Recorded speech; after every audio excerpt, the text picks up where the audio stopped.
There are so many people infatuated with Elvis because Elvis transcends all races and religions. Billed as the world's greatest Elvis collection outside of Graceland, owner Chris Davidson has brought together memorabilia from the superstar's famous career. From blue suede shoes to Cadillac limousines, from jewelry to jumpsuits. If Elvis had it, Chris Davidson bought it. And it's all housed in the famed city where Elvis performed the most, Las Vegas.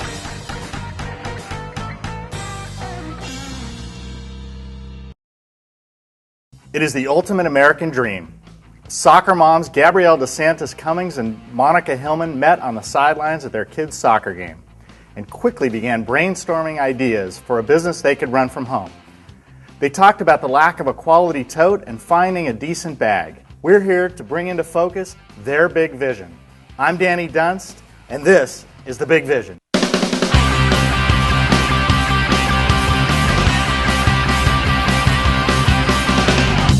Welcome, ladies. So, it all started with a $10 tote? It did. We had a bag that really just didn't work for us. It was a bag that didn't have any pockets, it wasn't functional, and it definitely wasn't very cute. So we decided there had to be a better way. What were the next steps? What did you do? We basically sat down at Monica's kitchen table and we pulled out some paper bags and started cutting patterns. We designed the whole line, what all the bags would look like, from the small little makeup bag to the large weekender bag. Okay, give me a playbook of how you did it. What were your first steps? What did you do? Well, after the year of research, we had about 100 bags made and we launched a party. We both bought the Audrey in 2 different patterns. It's a lot bigger than I thought it was. And we love it. We do.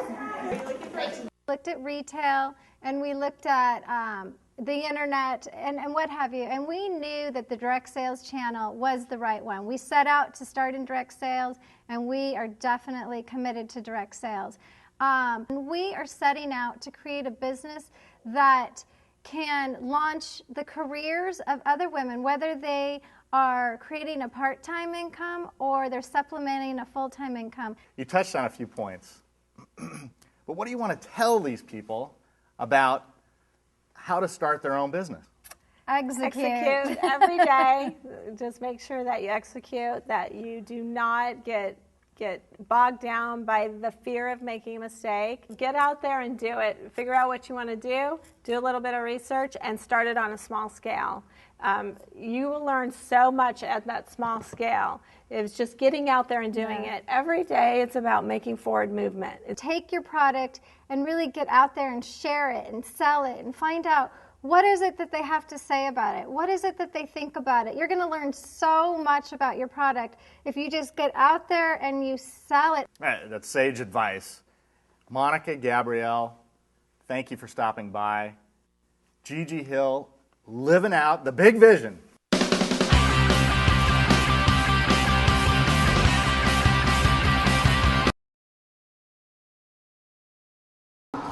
By day, Singer is a pediatric dentist. Hi guys, how are you? It's time for your appointment. Come on back. His office is packed with fun-filled memorabilia and pop culture to amuse his patients and parents.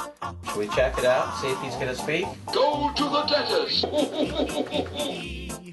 They're prepared to be frightened. Not by Dr. Singer's drill, but with their exclusive annual invitation to Moeller Manor, Singer's personal haunted house located nearby. I share this Moeller Manor twice a year for charities for the community, and we'll see in a weekend, we'll see probably 5,000-6,000 people come through. And usually they're running out screaming, or they're crying, or they're laughing. The collection is contained in a 5,000 square foot haunted warehouse and is filled with Dr. Singer's toys. I consider Moeller Manor to be my hobby, my passion, my obsession. They're my private collection.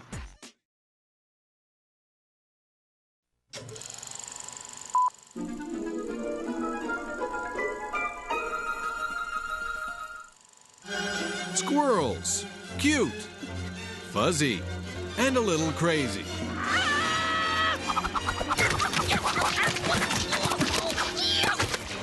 Squirrels belong to the order Rodentia, with 365 species in 7 squirrel families.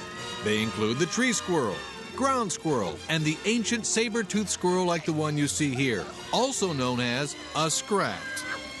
The scrat was one ferocious little squirrel. The scrat's eyes are located high and on each side of their head. This allows them a wide field of vision without turning their head. But the scrat's brain is about the size of a walnut, sometimes resulting in bad decision-making. The scrat will use its long incisor teeth to break open the shell of a nut, if it can hold on to the nut. The scrat's teeth will grow up to 6 inches a year, but are worn down by constant use. The scrat will clean his nut by licking or rubbing it on his face before it's buried. This leaves a scent to the nut, which helps the scrat find it later, even under a foot of snow. When a scrat senses danger, its first instinct is to stand motionless. Then, however, even in death, a good squirrel always gets his nut.